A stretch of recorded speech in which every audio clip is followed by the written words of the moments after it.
जय श्री कृष्ण दोस्तों, राधे राधे। ऋतु भक्ति चैनल में आप सबका स्वागत है। आज श्रीमद् भागवत महापुराण में 10वां अध्याय आरंभ होने जा रहा है। उत्तम का मारा जाना, ध्रुव का यक्षों के साथ युद्ध। श्री मैत्री जी कहते हैं, विदुर जी, ध्रुव ने प्रजापति शिशुमार की पुत्री भ्रमी के साथ विवाह किया। उससे उनके कल्प और वत्सर नाम के 2 पुत्र हुए। महाबली ध्रुव की दूसरी स्त्री वायुपुत्री इला थी। उसके उनके उत्कल नाम के एक पुत्र और एक कन्या रत्न का जन्म हुआ। उत्तम का अभी विवाह नहीं हुआ था कि एक दिन शिकार खेलते समय उसे हिमालय पर्वत पर एक बलवान यक्ष ने मार डाला।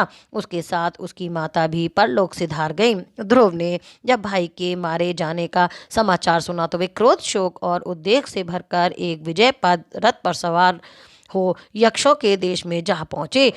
उन्होंने उत्तर दिशा में जाकर हिमालय की घाटी में यक्षों से भरी हुई अलकापुरी देखी। उसने अनेकों भूत, प्रेत, पिशाच आदि रुद्र अनुचर रहते थे। विदुर जी वहां पहुंचकर महाभाव ध्रुव ने अपना शंख बजाया तथा संपूर्ण आकाश और दिशाओं को गुंजा दिया।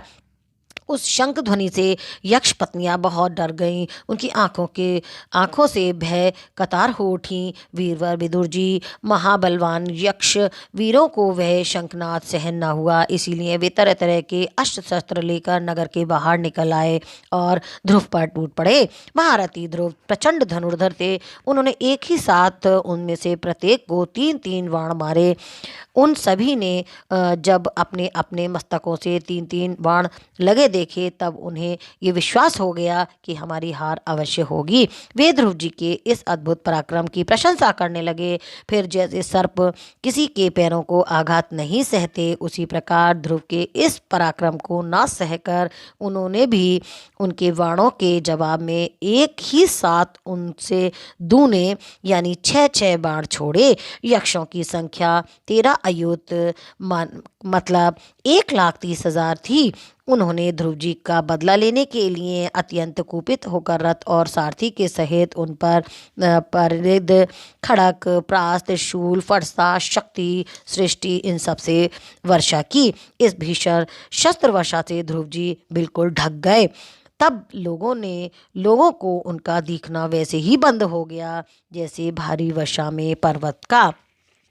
उस समय जो सिद्धगण आकाश में स्थित होकर ये सब दृश्य देख रहे थे, वे सब हाय हाय करके कहने लगे, आज यक्ष सेना रूप समुद्र में डूबकर ये मानव सूर्य अस्त हो गया। यक्ष लोग अपनी विजय की घोषणा करते हुए युद्ध क्षेत्र में सिंह की तरह गरजने लगे। इस बीच में ध्रुव जी का रथ एकाएक वैसे ही प्रकट हो गया जैसे कोहरे से सूर्य भगवान निकल आते हैं। ध्रुव जी ने अपने दिव्य धनुष की टंकार करते हुए शत्रुओं का दिल दहला दिया और फिर प्रचंड बाणों की वर्षा करके उन्हें अस्त्र शस्त्रों से इस प्रकार छिन्न भिन्न कर दिया जैसे आंधी बादलों को तितर बितर कर देती है।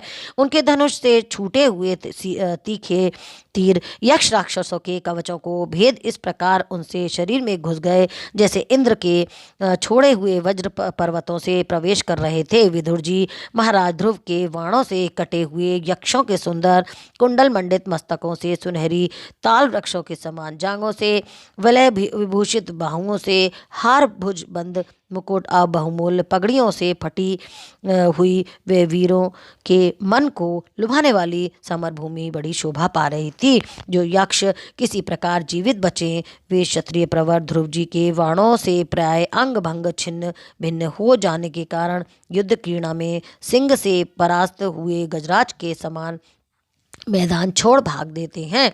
नरश्रेष्ठ ध्रुव जी ने देखा कि उस विस्मृत रण भूमि में अब एक ही शत्रु अस्त्र शस्त्र लिए उनके सामने नहीं है, तो उनकी इच्छा अलकापुरी देखने की हो गई। किंतु वे पुरी के भीतर नहीं गए। वे मायावी क्या करना चाहते थे, इस बात का मनुष्य को पता ही नहीं लग सकता।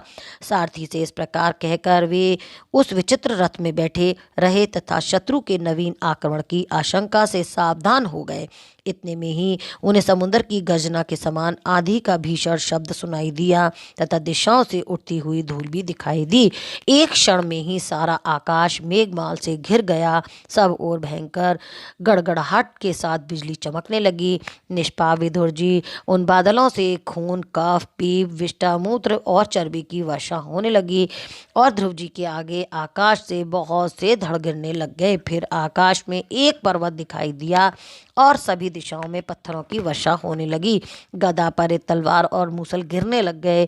उन्होंने देखा कि बहुत से सर्प वज्र की तरह फुसकार मारते हुए रोषपूर्ण नेत्रों से आग की चिंगारियां उगलने आ रहे हैं।